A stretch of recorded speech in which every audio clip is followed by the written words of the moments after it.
E aí, tudo na paz contigo? Espero que você esteja maravilhosamente bem. E não sei se vocês repararam nos vídeos mais recentes, mas tinha uma coisa ali do lado do livro, ali ao lado do Eco dos Druidas, que eu quero mostrar hoje aqui para vocês, que é este Dumbledore que eu ganhei da minha sogra. Olha isso aqui. Olha isso aqui. Olha esse Dumbledore. Todos os detalhes assim perfeitos. Olha isso. Não é incrível? E eu sei que vai ter gente perguntando onde que ela comprou, quem que é a artista, mas eu estou ainda atrás dessa informação porque eu não a tenho, tá? Mas olha que obra de arte fantástica esse Dumbledore agora para acompanhar a gente aqui no canal, hein? Para nos inspirar aqui, ó. Olha só, um mascotezinho aqui pra gente. Bom, é o seguinte, esse vídeo aqui é meio que na pegada do mais recente, né? Porque o meu grande amigo Weber, ele assistiu nosso último vídeo aqui,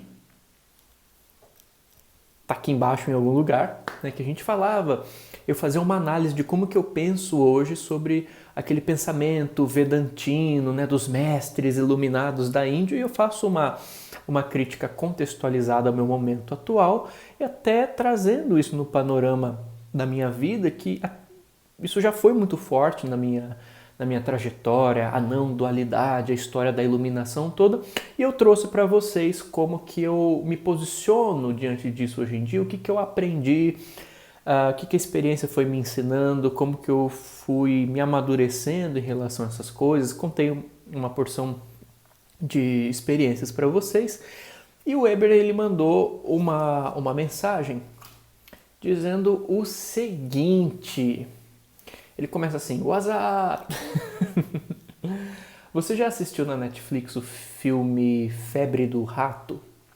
Gostaria muito de saber sua opinião sobre quais características que o protagonista tem que o aproximam de um ser realizado / iluminado e as que o afastam disso. Esse tema iluminação é muito nebuloso.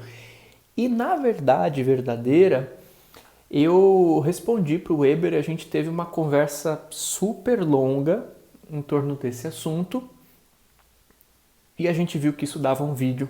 Então eu vou tentar resumir alguns aspectos super importantes e legais de insights. Vou até ver de colocar algumas coisas dele aqui para que vocês conheçam ele.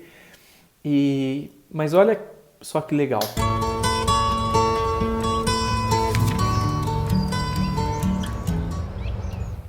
Primeiramente, eu falei para o Weber aquilo que eu vou falar para você, que eu não assisti o filme Febre do Rato, mas na hora que ele falou, assim que ele viu, eu já fui procurar tudo sobre esse filme, sinopse,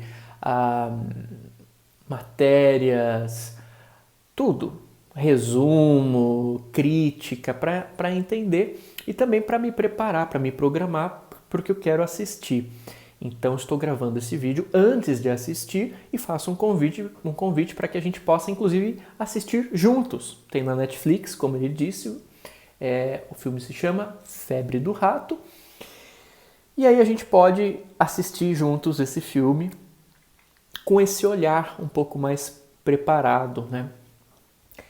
E basicamente do que eu vi de sinopse acerca dessa obra, é mais ou menos o seguinte: tem lá um cara que tem um jornal, ele tem um periódico e ele tem esse lado poético muito forte, e ele trabalha muito nessa questão da espontaneidade, né? Ele tem essa marca da autenticidade, da liberdade, em contraposição às contrações e contrições, né, moralistas, comportamentais, castradoras da sociedade.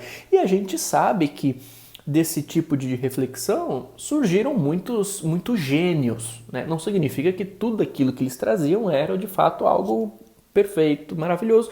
Mas essas almas sensíveis e inquietas, muito autênticas, de maneira inata são também revolucionárias, elas sempre trazem uma inquietação, sempre trazem um brilho, provocações para a vida, e parece que é o caso disso que a gente vai encontrar nesse filme.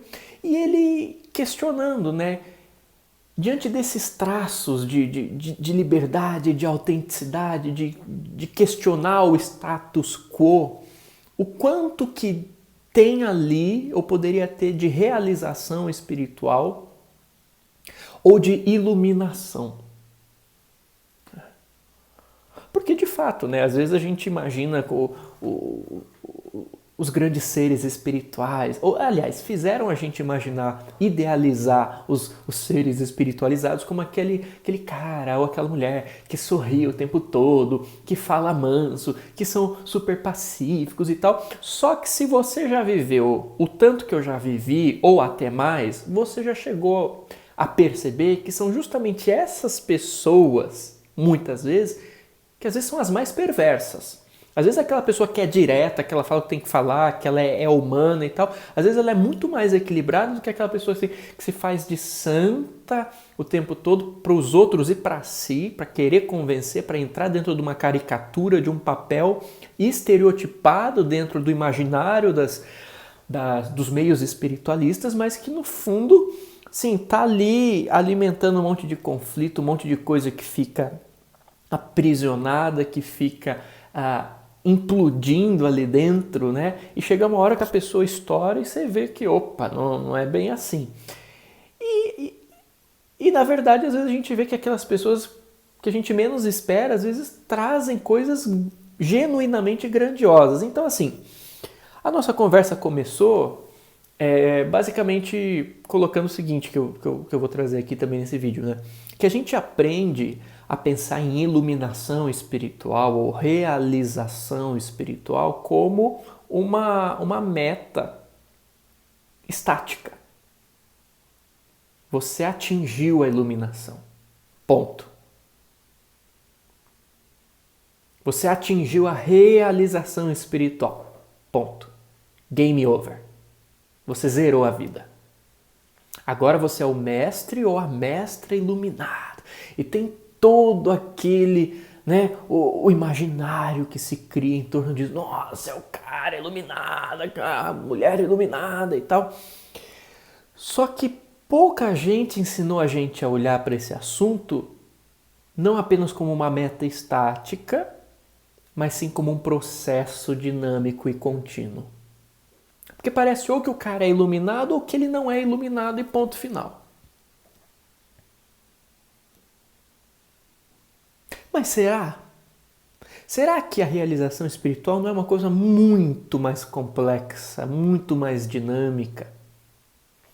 E que todos nós temos também, junto com as nossas sombras, tudo, mas também lampejos, fachos dessa luz que também conseguem se atravessar o nosso ego, se manifestar na nossa vida aqui, acolá, numa atitude, numa escolha, e se mistura com toda a complexidade também que compõe a globalidade do nosso ser.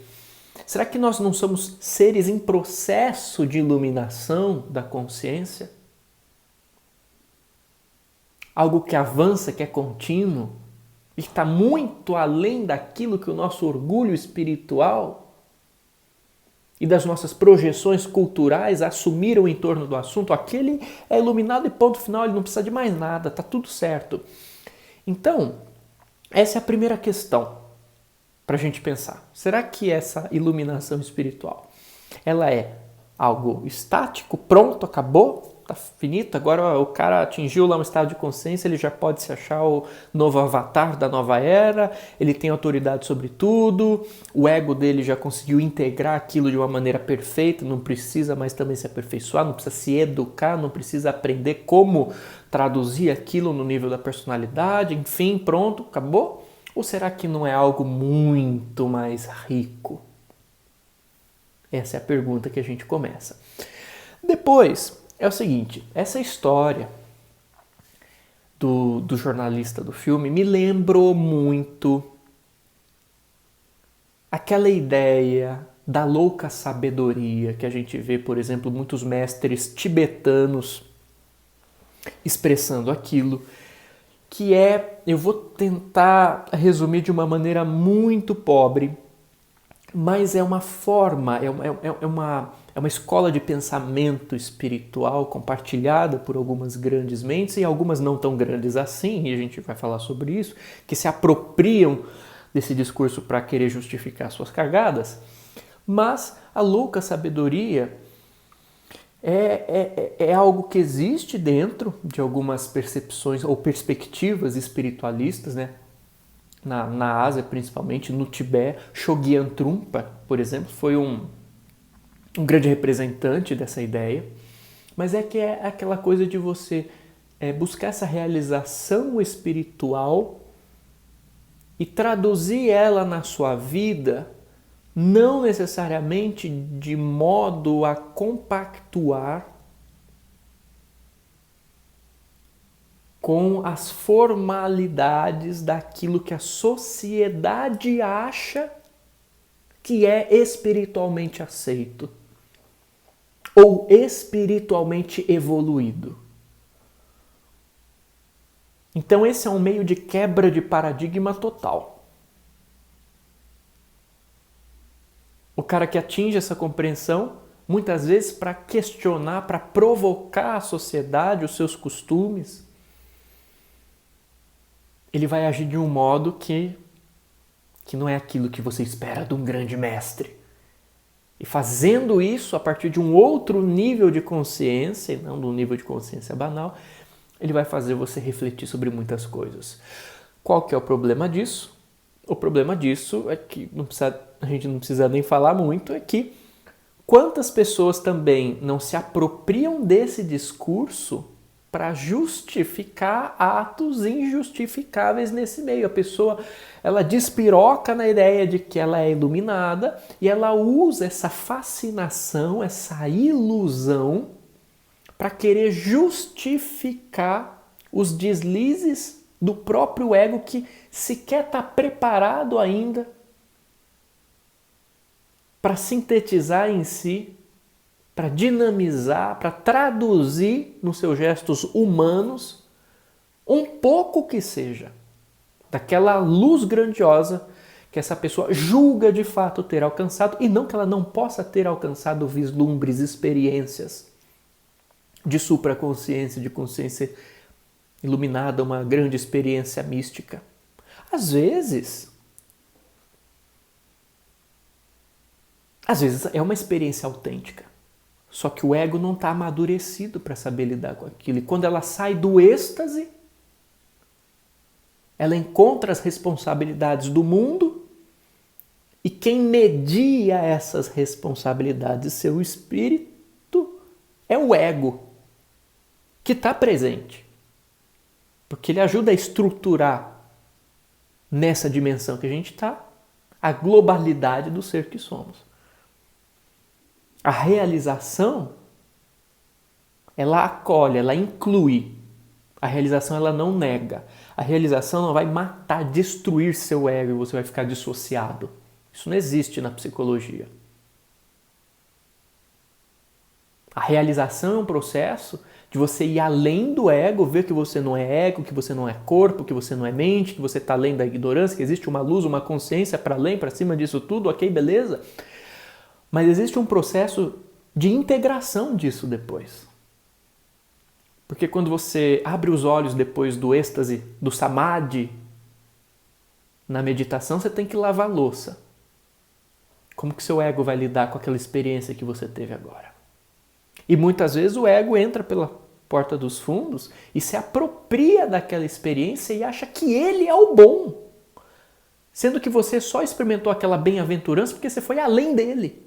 Mas quando você volta para aquele corpo onde ele está presente, se falta o direcionamento, a educação, a maturidade, o próprio ego acha que foi ele que se iluminou. E aí a pessoa começa a usar aquilo para querer justificar certos deslizes, porque o ego ainda não está trabalhado. Claro que você, num estado que você se vê além do ego, você vai ver que é tudo luz, que é tudo um, que é tudo amor, maravilha. Mas o ego precisa aprender a lidar com aquilo depois que a sua consciência acoplar nele. E nem sempre ele sabe lidar. Nem sempre. Por isso que o apóstolo Paulo fala uma coisa que o Weber comentou nessa conversa, que ele falou, olha, eu fico com Paulo, né, quando ele diz, tudo me é lícito, mas nem tudo me convém. Não, essa pergunta que eu mandei foi justamente vendo o seu vídeo, eu lembrei daquele filme,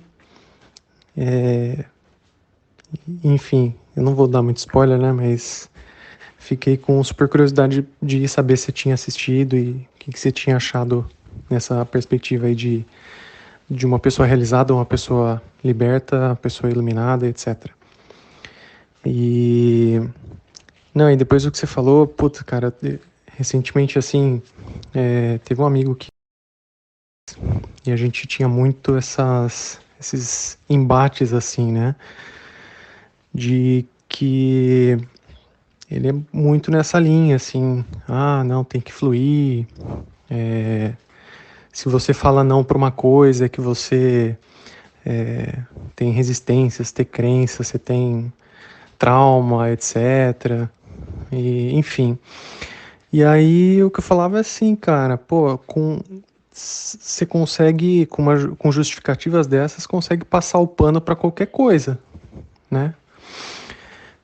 E no caso ali tinha passada de pano para uso de droga, para promiscuidade, para uma série de paradas assim que podem ter efeitos nefastos, né, cara?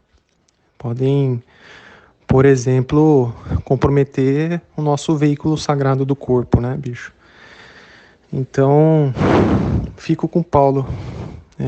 Tudo me é lícito, mas nem tudo me convém. E eu acho que para um mestre ser de fato um mestre de louca sabedoria de verdade, primeiro, eu acho que ele não tem que se permitir ser chamado de mestre. Aquele que disso não é, porque quem é mesmo não diz. Eu lembro da dona Nadir, que o Weber também conheceu, no auge dos seus 90 e tantos anos, quando ela dizia assim, ó, Yuri, no caminho espiritual, toma cuidado com uma coisa, quem realmente é algo nem tem consciência de que o é, simplesmente é. Quem realmente é alguma coisa nem tem consciência de que o é, simplesmente é. Eu me lembro, por exemplo, do meu pai, quando ele me conta da convivência que ele teve com Chico Xavier, e eu pergunto para ele, pai, como é que foi viver lá, tá junto com o Chico e tal, trabalhar ali? E ele falava assim, olha, era de uma simplicidade. Mas ele era tão simples... Olhei para cá, tá o Chico aqui do lado, né? E ele fala assim, era de uma simplicidade. E não é aquela simplicidade da pseudo-humildade, não. É a simplicidade autêntica. E ele fala assim, era de uma simplicidade que comovia. Era tão simples que nem ele tinha consciência do tamanho que ele tinha.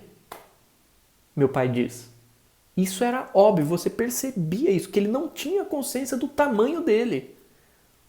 Era muito simples.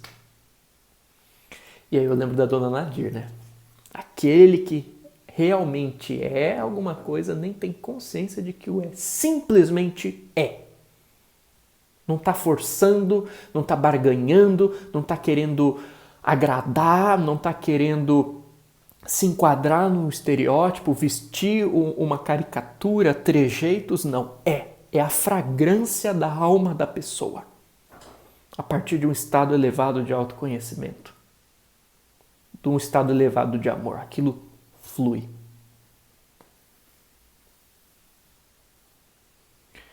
E hoje em dia eu vejo muita gente que se coloca na postura de guru, alimentando a ilusão nas outras pessoas, que na sua fragilidade aceitam aquilo, para que elas pensem que de fato não só aquela pessoa é, mas estimula elas mesmas, quem está assistindo, quem está acompanhando, a se iludir nisso acerca da própria personalidade delas uma hora.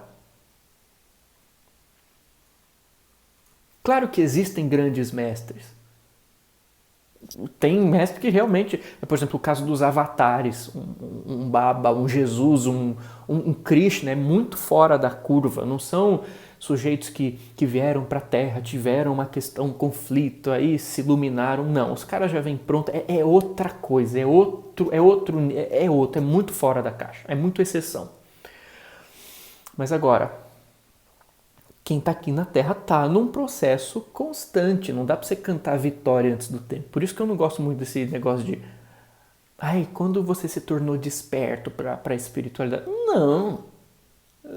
Quando me perguntam isso, eu falo assim, desperto? Eu ainda não despertei para nada. Eu posso ter despertado o meu interesse. Agora, eu não posso falar que eu sou desperto. Eu não consigo bancar isso. Eu não posso cantar essa vitória antes do tempo. Eu posso até estar num momento, numa fase da minha vida que eu posso me achar espiritualizado. Mas a vida, ela tem ciclos. Chega uma hora que ela coloca a gente diante de algumas coisas para rever. Será que você aprendeu mesmo? Será que você é tudo aquilo mesmo? Por isso que todo caminho espiritual todo caminho espiritual sério começa numa coisa chamada humildade. E todo mestre de verdade é humilde. Se você chegasse para o Chico e falasse assim, Chico, você é um grande mestre, ele ia te repreender. De uma forma gentil, claro, mas ele não ia concordar com você. E não porque ele estava querendo ser falso humilde. É porque ele estava comprometido justamente com o quê? Com o processo, com a dinâmica. O Chico, ele estava entendendo que a iluminação interior não é uma meta estática. Porque uma vez que você assume que ela é uma meta estática, você se torna estático e estaciona. Afinal, você já atingiu. Que esforço mais é necessário? Um Chico não, ele tem esse compromisso, essa responsabilidade. Como é que ele vai se permitir se chamar de mestre disso, de mestre daquilo? Claro que ele pode ser no sentido de professor, mas mesmo assim, contextualiza-se. Ele está leal a um processo. Ele não é. Ele está avançando. E é isso que faz a grandeza. É esse comprometimento real, humilde, que faz a grandeza. Porque essas experiências místicas, não se engane, elas também podem ser facas de dois gumes. Porque sim, existe gente que atinge, que acessa, que vislumbra, que realiza alguma experiência espiritual, uma expansão de consciência, um samadhi, um satori, a supraconsciência, o nome que você quiser, tem uma experiência mística, uma experiência espiritual e não tem maturidade para digerir aquilo depois. E se fascina, e se fascinando se perde. Inclusive tem gente que se perde tanto que acaba usando aquilo para o mal. Você quer ver um exemplo simples disso? Os anjos caídos da tradição rabínica, bíblica, enfim. Os anjos caídos, segundo a tradição, não eram seres inicialmente trevosos, ingênuos, ignorantes. Eram portadores de grande luz, de grande sabedoria, de grande inteligência. Mas por, em determinado momento, não conseguirem integrar ou saber lidar com aquela luz, ou fazer escolhas que não honravam aquela luz e que falavam mais alto a voz daquele ego, eles foram se degenerando. Mas eles tinham o conhecimento, eles tinham a experiência daquela luz, mas como que eles escolheram usar aquilo depois? Fez a sua queda. Então não é porque a gente teve uma compreensão, assistiu palestra, leu livro, meditou bastante, viu isso, atingiu aquilo, experimentou aquilo outro, que pronto. Não, a gente não fez mais do que a nossa obrigação, que é começar a testemunhar de primeira mão, face a face, na nossa consciência, aquilo que nós somos. Que méritos que tem nisso? Agora, o que você vai fazer com isso depois? É o que importa. Como já dizia o nosso amigo alvo Dumbledore. Harry, eu sei imitar o Dumbledore do primeiro e do segundo filme. Mas depois que aquele primeiro ator morreu e foi substituído, eu não consigo imitar. Eu não sei se eu vou conseguir imitar agora, sob a pressão de estar fazendo um vídeo aqui. Eu consigo imitar ele muito bem aqui na minha casa, quando é só a gente que está aqui que tá vendo. Mas tem uma hora que ele diz... Harry... Eu não vou conseguir imitar agora. Ele vai falar o seguinte... Que não são os nossos talentos, as nossas capacidades que definem quem nós somos. Mas sim as nossas escolhas. Porque o Harry estava passando justamente no oposto daquilo. Ele estava recebendo pensamentos do Lorde das Trevas, ele estava registrando psiquicamente aquilo, estava sentindo o que o Voldemort sentia, porque eles tinham uma ligação de alma forte por conta da história toda que você conhece. E o Harry sentia aquilo e se envergonhava. Como que eu estou captando o que esse cara está sentindo? Meio que mediunicamente até ali, né? O fato de falar com as serpentes e tal. E ele estava se culpando por aquilo. E o Dumbledore chega para ele e fala, não é você estar registrando isso que te define, mas sim as suas escolhas diante disso. O que você faz com isso? Então, da mesma forma, o que a gente faz com as trevas que chegam à nossa porta? Pelo mundo, pelas pessoas, por tantas coisas, por nós mesmos, aquilo que a gente tem inato. Mas o que a gente faz com isso? Da mesma forma, o que a gente faz com toda a luz, com toda a teoria, com o livro, com a palestra, com a experiência, com o espírito que você viu, com o estado de expansão que você experimentou? Não é experimentar isso que define quem a gente é. É o que a gente vai fazendo com aquilo depois. Porque aí, ao invés da gente dissociar, a gente vai incluindo também o nosso nível de personalidade que faz parte do processo dentro da unidade dessa experiência. E aí você consegue alinhar. Não é você chutar o ego fora. É transformar o ego em algo que está alinhado. Como é dito, se eu não me engano, na própria Bhagavad Gita, o ego é um ótimo instrumento, mas é um péssimo senhor. Mas é um ótimo instrumento. Se souber ser colocado dessa maneira. Então, o que se faz com essa luz? O que você faz com todas as bênçãos que você recebe? O que eu faço com tudo isso? Escolhas. Olha, essa é uma palavra muito subestimada. Escolhas. As nossas escolhas nos definem. Harry. E aí, corroborando com essa questão toda de como que a gente digere isso ou não, o que mostra pra gente que a gente também tem que trabalhar o nosso ego.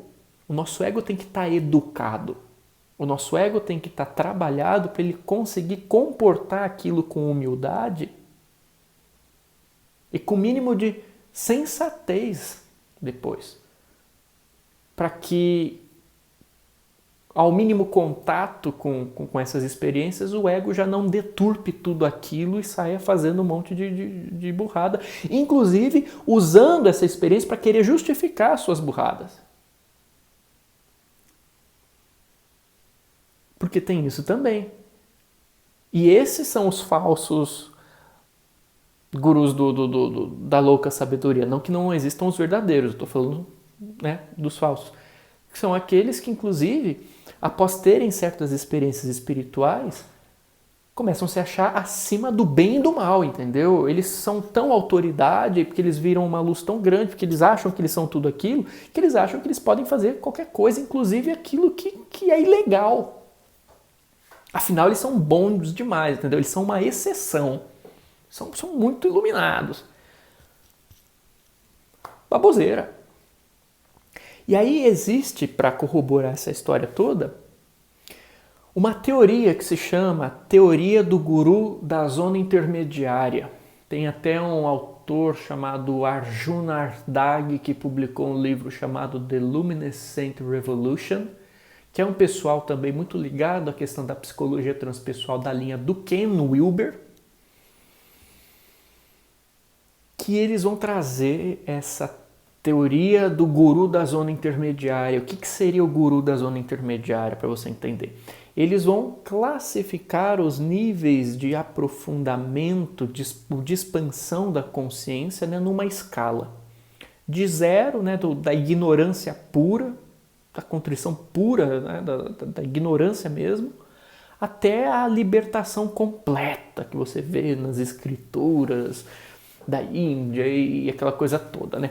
Só que eles vão dizer que no meio dessa escala tem muitos níveis e subníveis. E que é muito comum nesse avanço, nessa escala, pessoas atingirem certos vislumbres, certas experiências iluminativas. Certas experiências da plenitude espiritual. Mas isso não significa que a pessoa chegou aqui. Mas pode ser que ao experimentar essa experiência, a pessoa, por não estar preparada, ela admita para si mesma que de fato ela chegou na iluminação total. Mas na verdade, quando você vai ver, ela está aqui, ó. Tá no comecinho, às vezes, tá no comecinho. Só que às vezes a pessoa ela assume que ela já chegou. E aí vem a teoria do guru da zona intermediária, que são pessoas que tiveram ou têm experiências espirituais, inclusive autênticas, nem tudo é simplesmente fraude, é só charlatão, embora tenha, mas tem gente que de fato atingiu alguma coisa, que tem alguma experiência espiritual que ela tá ali, ela tá ali. Mas aí a pessoa, o ego dela não está preparado, a pessoa assume que pronto, então ela é a grande guru, mistura aquilo com um falso senso de autoridade que permite que as suas próprias corruptelas venham à tona e sejam racionalizadas, no sentido freudiano, à luz dessa experiência que elas tiveram, achando que aquilo faz parte.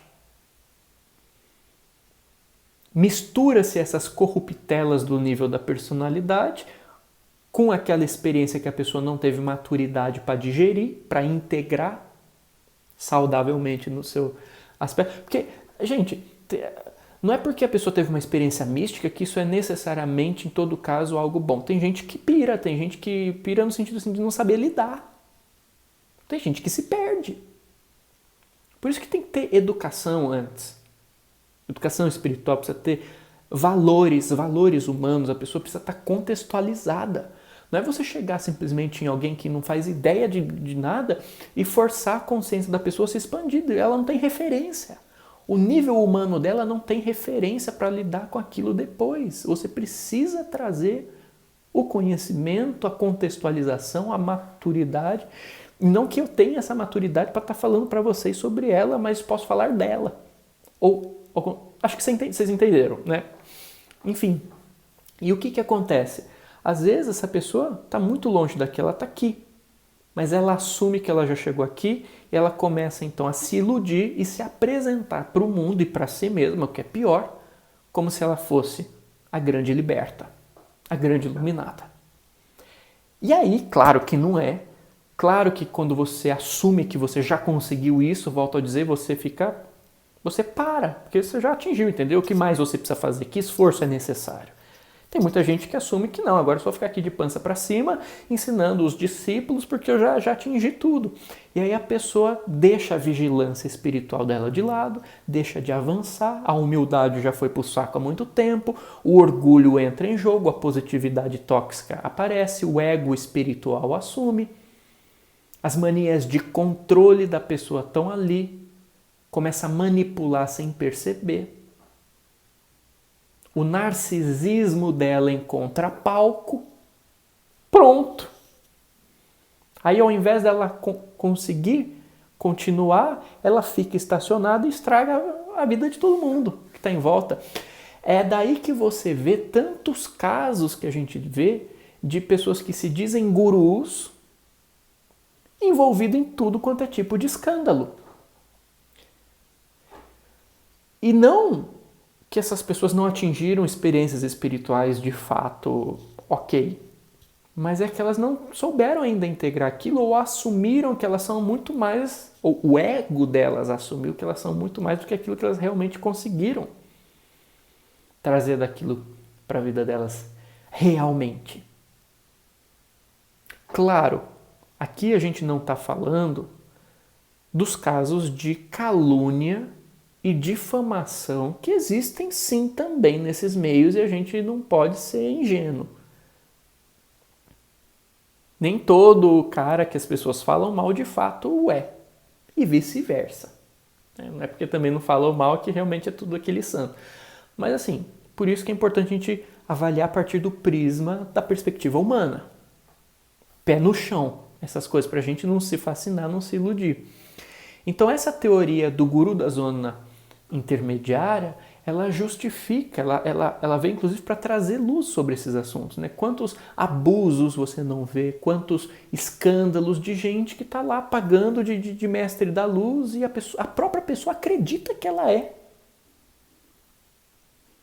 E não consegue perceber que ainda tem muito chão pela frente. A importância da humildade, né? Então existe essa teoria, a teoria do guru da zona intermediária.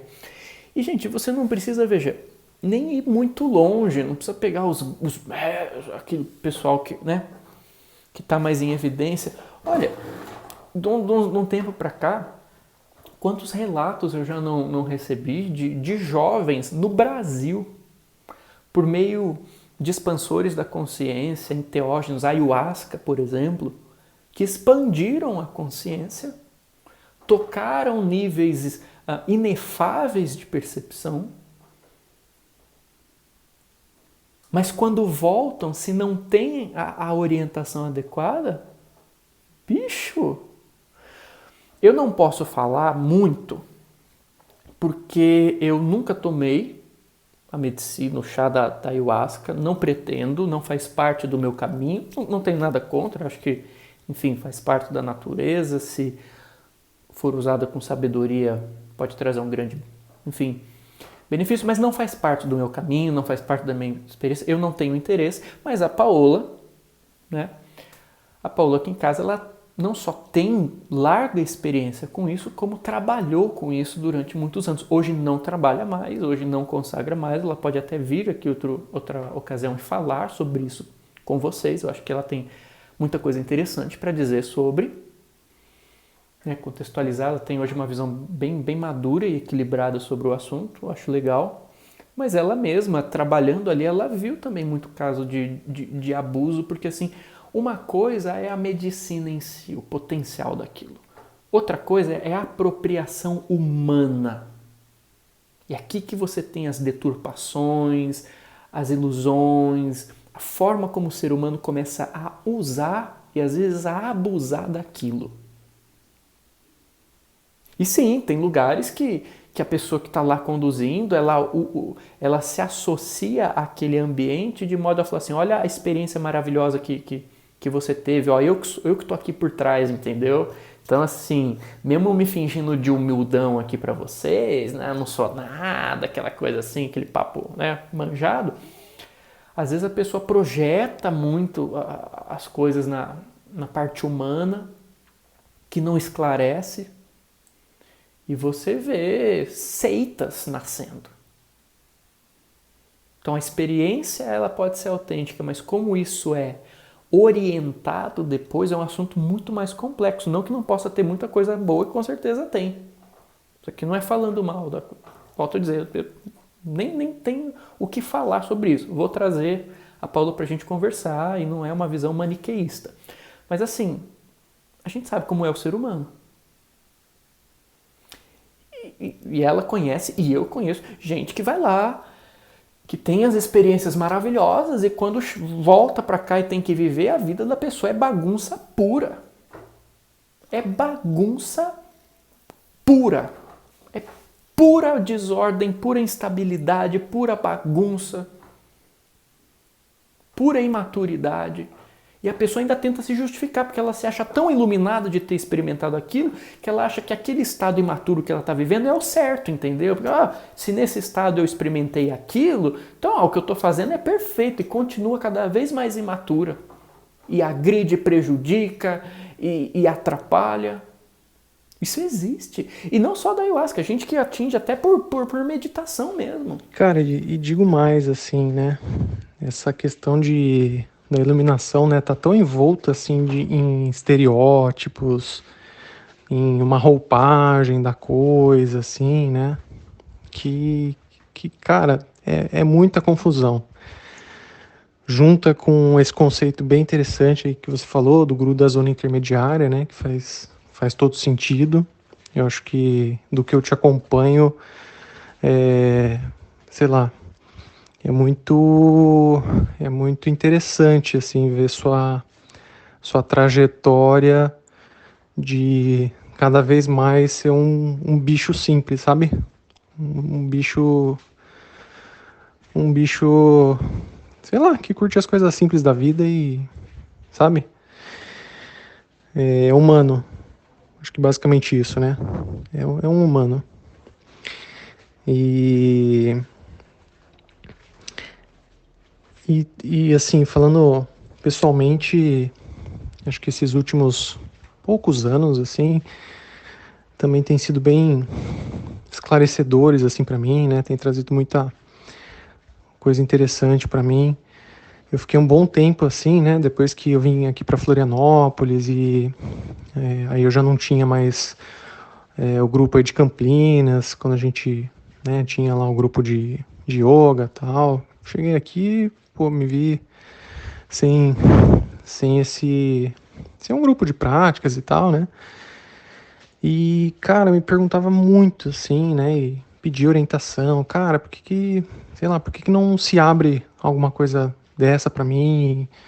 Alguma coisa que eu me afinizasse e tal.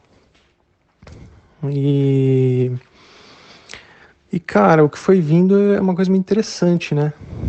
Que rompe essa questão da iluminação romantizada. O que vinha, cara, é que um tema muito forte para essa vida aqui que eu tenho é trabalhar relacionamento, cara. Que, cara, acho que ficar meditando, enfim, ir para esse lado é o gostosinho. Só que não é no gostosinho, né, sei lá, que estão as batalhas, assim, né? Então eu, sei lá, tenho umas medos e dificuldades aí com relação a relacionamentos e tal.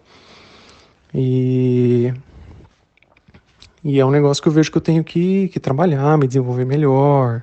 Enfim, tem as minhas arestas aí a parar, né? E, e é engraçado, assim, cara. É a hora que eu comecei a enxergar melhor isso e querer me entregar mais para esse processo, assim, de relacionamento. Portas começaram a se abrir aí com relação à prática em si, né? Então é isso, né, cara? A gente também tem tanto conceito na cabeça, assim, que às vezes a gente não vê as coisas óbvias, né? Acho que a vida, assim, tem uma sabedoria tão grande que mesmo com toda a nossa ignorância, a gente cai no contexto que a gente precisa para resolver as coisas que a gente precisa resolver, né? Não precisa, geralmente não precisa fazer muita análise, ter um suporte super especial que você já cai na fogueira ali, né? Você vai ter os conflitos, vai ter as coisas que você precisa enfrentar, você consciente disso ou não. Com consciência, claro, é melhor, né? Te dá mais suporte. Mas sei lá, como eu falei, assim, esse processo de iluminação, ele tão envolto, assim, né, em conceitos e tal. Às vezes a coisa também tem um lado mais simples aí, né, que é, sei lá, viver e tentar ser humano, né, a gente é humano, vamos ser humano aqui. Eu conheço gente que, sim, eu tenho certeza que essa pessoa experimentou algum nível de samadhi, mas você conhece a pessoa no dia a dia, pelo amor de Deus, é conflito puro. E a pessoa ainda se dá direito a essas licenças porque se acha muito iluminada, entendeu? Ela se acha acima daquele conflito. Ela acha que ela pode daquele jeito, que ela está sempre justificada. O ego. Né? E até esse negócio, né, que eu falei, o Weber comenta, né, que ele conhece muita gente também que passa por essas experiências e usa esse papo, né, do fluir na vida, é natural, é só seguir e tal, para justificar coisas que vão prejudicar a própria pessoa. Usa esse papo para justificar drogadição, usam esse papo para querer justificar perversão. Afinal, é tudo natural, tudo está fluindo. E a pessoa acha que ela está fluindo. Ela não está fluindo, ela está vagando. Essa distinção precisa ficar clara no nosso meio. Uma coisa é o fluir na vida, o flow. Tem que falar em inglês para parecer que é mais bonito, né? Para convencer, paga pau de gringo. Fluir. Eu gosto do Ariano Suassuna. Fala em português. Fluir, não. A pessoa não está fluindo, a pessoa está vagando. Porque quando a pessoa está fluindo, mesmo que ela esteja em movimento na vida dela, existe uma estrutura que vai sendo criada na vida daquela pessoa. Ela vai estar ela começa a ter base. Mesmo que esteja em movimento, ela tem base. Ela tem estrutura. Uma segurança, e não segurança no sentido do ego, porque isso é uma ilusão. Não, é ponta firme. Você sabe que você está com a pessoa, ela te transmite confiança. O exemplo dela é confiável. Agora, quando você está vagando, você também está em movimento, acha que está fluindo, mas a vida da pessoa, quando você vai ver, é uma instabilidade completa. É uma folha que não está nem ao sabor do vento, está ao sabor do furacão. E não passa credibilidade, não passa confiança, não passa essa sensação de estabilidade, mesmo no movimento. É uma vida largada. A pessoa não está fluindo, ela acha que ela está fluindo. E usa isso como desculpa para não crescer e assumir de fato a responsabilidade que vai fazer, aí sim ela fluir na vida. Fluir não é abdicar a responsabilidade. Vagar é. E a pessoa vai... Não. Fluir é uma coisa. Muito do que a gente vê não é fluir, é vagar mesmo. É vagar. E a gente precisa tomar cuidado para saber em qual que a gente está. E se autoavaliar sempre em relação a isso. E aí tem tudo quanto é tipo, às vezes, de ensinamentos nesses meios que, sendo descontextualizados, podem até inflamar as ilusões das pessoas. Por exemplo, Osho. Eu não costumo trazer muito Osho aqui para o canal e não posso até falar alguma vez um pouco mais dele, mas assim, enfim, tem algumas frases do Osho que eu acho que elas incendeiam muito o entusiasmo de algumas pessoas, principalmente quando são colocadas fora de contexto. Porque quando um professor desse ensina, ele tem geralmente aquele ensino que é macro, que é geral, e tem aquele ensino que também se adapta à particularidade do contexto de uma pessoa, de um grupo. Esses professores todos, não é incomum eles ensinarem uma coisa para uma pessoa ou um grupo e ensinar algo um pouco diferente para um outro, e não porque ele está se contradizendo, mas porque ele está adaptando aquele ensino às predisposições daquelas pessoas. Predisposição a kármica, a cultural, intelectual, enfim. Né? O ensinamento exotérico e o ensinamento esotérico. Né? Até Jesus dizem que tinha disso. Né? Ele ensinava para o povo, principalmente por parábolas, que é mais fácil. Né? Dependendo do nível de consciência da pessoa, ela extrai daquilo uma lição, mas para os seus discípulos em particular, ele também ensinava outras coisas. Né? E tem algumas coisas do Osho, tem livro, inclusive, que ele fala coisas do tipo assim, olha, o fácil é certo. Aquilo que vier natural de você é o certo, você tem que fazer. Aquilo que fluir, o que vier espontâneo, o que vier autêntico, o que vier fácil, né? Na perspectiva do Zen, quando ele abordava isso, esse é o que você tem que fazer. Só que assim, se você falar isso para um Buda, tudo que é autêntico, tudo que é espontâneo e natural de um Buda é perfeito, entendeu? Porque ele está num nível de consciência em que o que vier de autêntico daquilo vai ser bacana. Agora você descontextualiza isso e fala essa frase para um ébrio, embriagado, que tá lá caído na esquina e fala assim, ó, tudo que fluir naturalmente de você, que for fácil para você agora, tá o certo, entendeu? Aí fala, vou catar uma garrafa de pinga lá e pronto, porque para mim... Então assim, para que nível de consciência aquilo é certo? Aí a gente ouve isso, como eu ouvia quando eu era bem mais jovem, completamente inexperiente, completamente entusiasmado, completamente fascinado com essas coisas,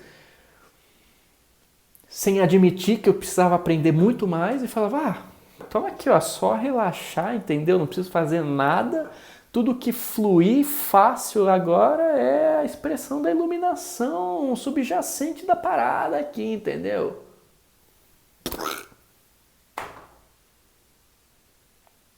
Tudo que fluía da minha imaturidade era imaturo. Ponto, era isso. Não tem o que poetizar. Tem que contextualizar. Só que aí a gente pinça uma coisinha daqui, um ensinamentinho daqui, outro dali, só aqueles que são convenientes pra gente, né? Porque aí quando chega um Paulo de Tarso e fala assim, tudo me é lícito, mas nem tudo me convém, aí a gente descarta, né? Porque esse aqui eu não quero. Então assim, a gente não se compromete com a estrutura do pensamento, da tradição, da filosofia inteira. A gente vai pescando só aquela frasezinha partilhada no Facebook e no Instagram que fala, pô, isso aqui é interessante pro meu ego, entendeu? O meu ego acha, tá vendo? Aqui eu sou foda, até que eu tô bem, entendeu? Só que a espiritualidade profunda, ela questiona o seu ego.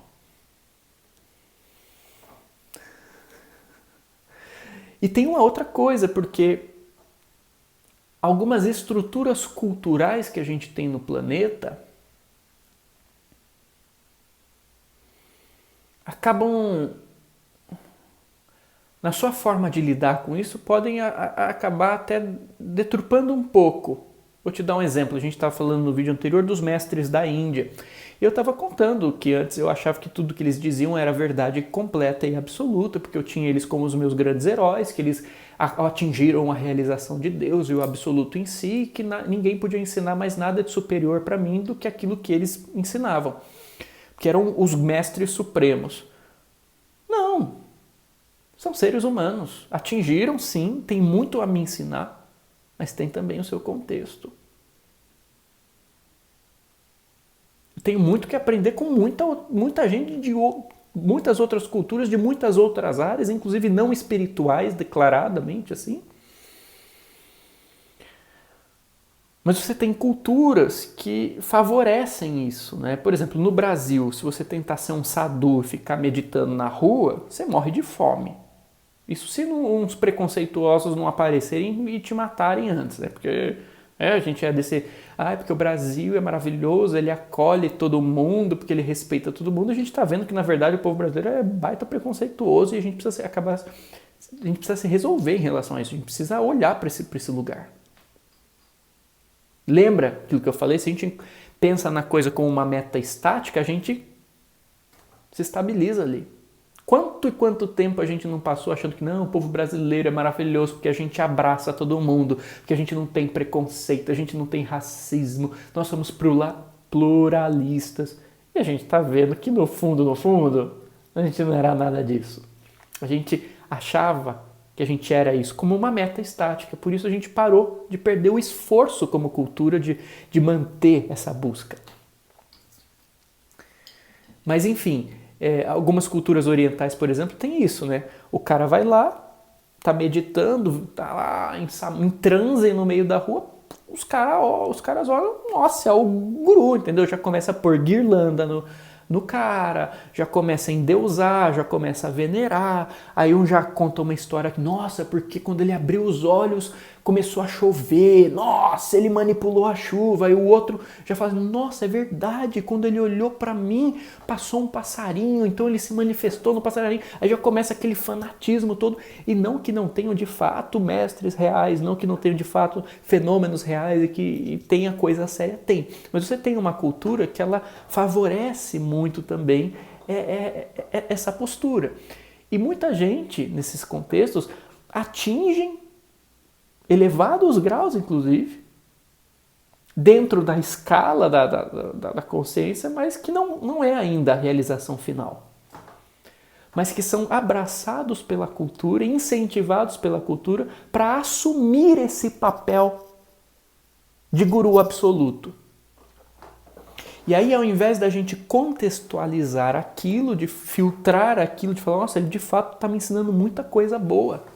Mas como é que eu adapto isso ao meu contexto? Como que eu absorvo isso? Como que eu contraponho isso, inclusive, a outros pontos de vista? Não, a gente já se fanatiza, já se joga no chão, nossa, ó, me leve aos céus. E aí a gente vê que, assim, algumas contradições existem, até nesses meios culturais. Por exemplo, eu já vi muitos gurus notáveis e que de fato atingiram coisas profundas. Você vê ali a pessoa está em comunhão com o absoluto. Não nego. Não nego. Tá, eu confio que tá mesmo. Essas coisas não são inacessíveis. Pode estar. Mas você vê que nem sempre essa pessoa ainda conseguiu alcançar uma forma de lidar com aquilo que gerou equilíbrio na vida dela. Ou seja, você vê lá o cara lá que está no êxtase profundo, mas quando você vai ver a vida daquela pessoa na Terra, está toda desestruturada, está largada. Ah não, porque ele é muito desapegado e ele não liga para nada dessa Terra. Então peraí, tem uma coisa errada. Porque a espiritualidade é para trazer equilíbrio, não para dissociar, não para negar, não para afastar. Porque se eu atinjo a visão da abundância e da plenitude dentro de mim, essa abundância e essa plenitude tem que transbordar para fora de mim, inclusive no nível em que eu estou me manifestando agora, inclusive no nível físico. E aí você vai ver a vida dessas pessoas no plano físico, é um negócio assim, sabe, esquisito, desculpa, não quero ser um herege do meio, não estou traindo o movimento não, mas assim, desestruturada, você vê que a pessoa está lá sedentária, tudo torta, pô, mas o divino não está em tudo, inclusive no seu corpo, por que você não pode cuidar do seu corpo também no caminho espiritual, é só ficar meditando lá o tempo inteiro? A pessoa fica lá, parece que está toda alheia, se veste com uma tanguinha ali tudo rasgada, porque não sei o que tem. E nada contra se você quiser usar a tanguinha rasgada, mas assim você vê que a pessoa está dissociada do meio. Ela não está aterrada, equilibrada. E isso não diminui a experiência dela, significa apenas que ela ainda não está lidando com aquela experiência de modo a integrar aquilo aqui também no seu nível humano. Aí a pessoa passa lá o dia inteiro no sofá, dando conselho, e dorme pouco, e come pouco, e emagrece, e essas coisas do mundo. Eu gostaria que os meus filhos tivessem a realização de Deus que essas pessoas têm, mas eu não desejaria que os meus filhos tivessem o estilo de vida que essas pessoas têm. Tinham. Então não são gurus? Não! É justamente aquilo que a gente estava falando, de você entender a iluminação como um processo. Eles atingiram alguma coisa, com certeza, mas aquilo não é o final de tudo.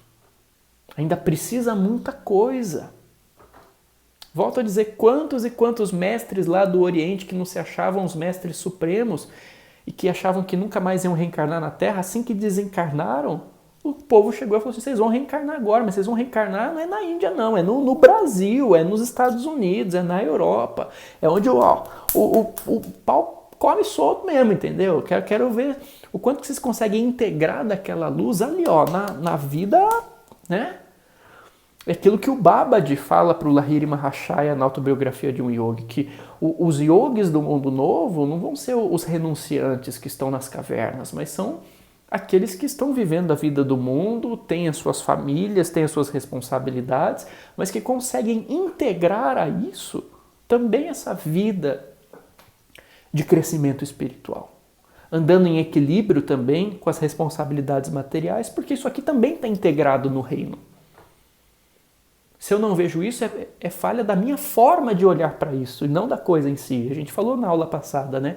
Deus não erra, Deus não fez isso daqui como um erro para a gente se livrar. Se a gente está vendo assim, o problema é nosso. A gente precisa saber integrar isso, saber ver o divino, o amor aqui também. Então, você tem essas questões que vão mostrando para a gente que a iluminação é muito mais sobre um processo contínuo do que uma meta estanque. E que a gente pode sim aprender até com quem acha que atingiu tudo, mas não atingiu. Mas você vai filtrando, você vai contextualizando de modo a não gerar um fanatismo. Ponto. Simples.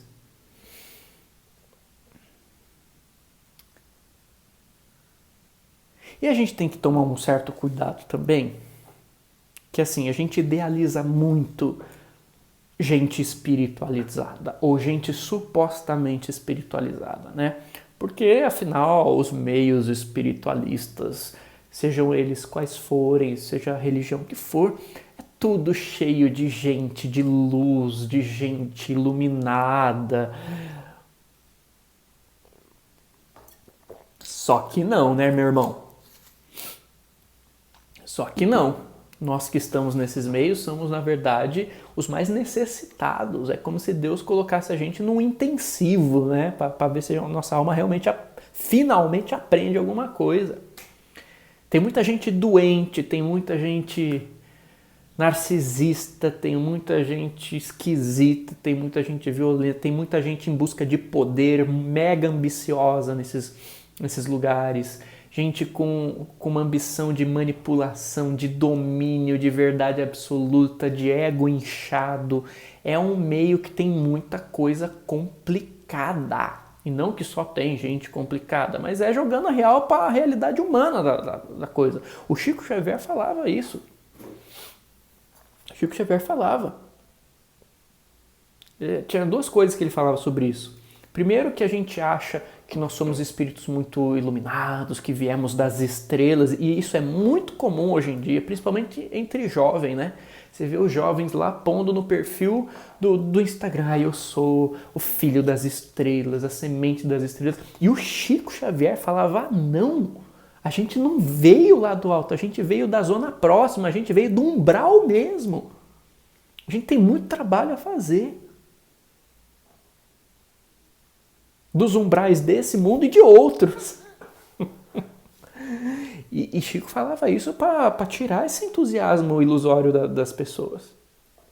E outra coisa que ele falava assim, ó, se você é reencarnacionista, se você tem um conhecimento um pouco mais profundo de espiritualidade, pode ter certeza que você não é iluminado. Você é endividado espiritualmente. Porque, inclusive, não é de hoje que você sabe dessas coisas. Mas saber não define nada. São as nossas escolhas. Quantos de nós já não tivemos conhecimentos profundos de espiritualidade, de metafísica, de magia, do seja lá o que for, em tantas encarnações, e não usamos isso mal?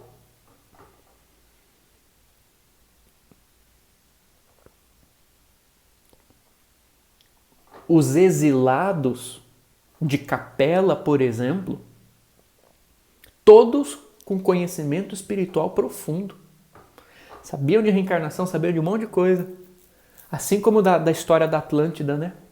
E o que fizeram com isso? E muitos desses, muitos capelinos, muitos somos nós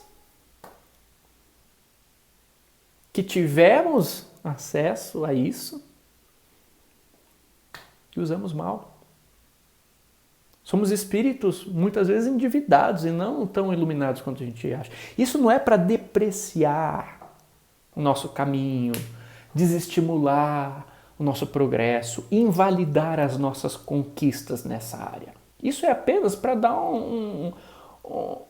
jogar um balde d'água na nossa cabeça e fazer a gente ficar um pouco mais atento para não cair em fanatismo e fascinação nesse meio, achando que só porque eu tive acesso a qualquer coisa, pronto, agora eu já posso despirocar e achar que eu sou o máximo da coisa toda.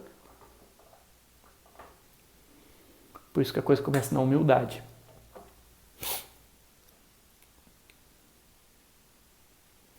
Por isso que a gente tem que começar a trazer essa cultura, essa compreensão de que iluminação não é uma coisa assim, processo mágico, acabou. Pumba, tá iluminado, pronto, próximo, zerou a vida, vai. Mas que a gente faz isso constantemente. E não é no púlpito para os outros, não é vestindo a bata, é no dia a dia. Por exemplo, isso que eu estou fazendo aqui. Tem muita gente que projeta um monte de coisa.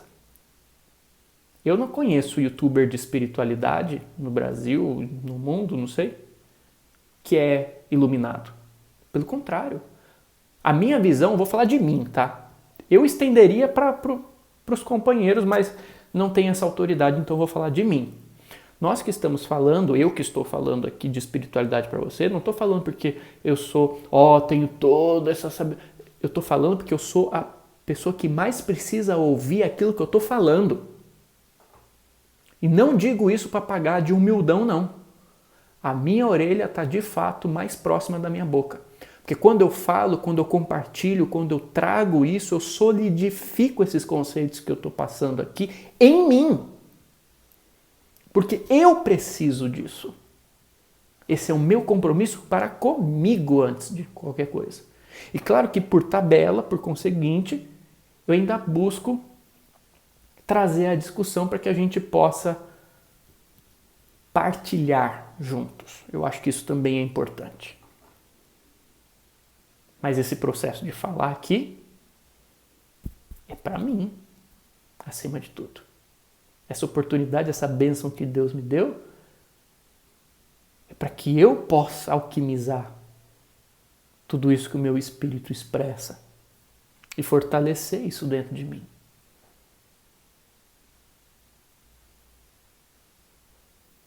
Então eu acho que sim, sendo Deus a luz absoluta, essa luz perpassa muitos níveis de expressão e de momentos das nossas vidas naturalmente. Seja um olhar, um gesto, uma experiência, uma palavra, algo que você faz, algo que você sente. Mas isso não significa, em hipótese alguma, que nós já atingimos a iluminação final. Porque no meio de tantos lampejos,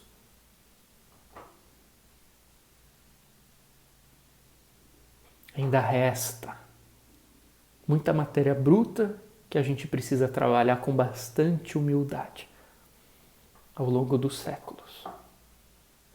Com certeza, no personagem do filme, existem ali muitas coisas bacanas, muita luz que se manifesta em forma de genialidade, de autenticidade, de questionamento. Isso também é luz.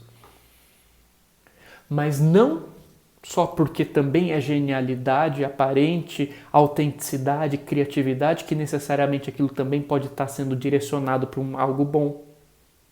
Às vezes também pode estar para algo ruim, às vezes pode estar mesclado, às vezes traz muita coisa boa e mistura com alguma coisa não tão boa, porque nós somos assim.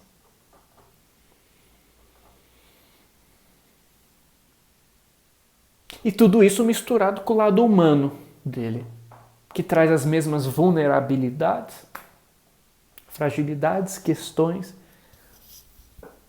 que estão dispostas diante da vida da humanidade em geral.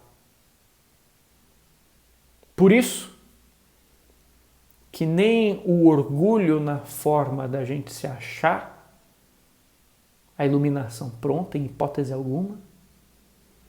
E pelo outro lado, nem o orgulho também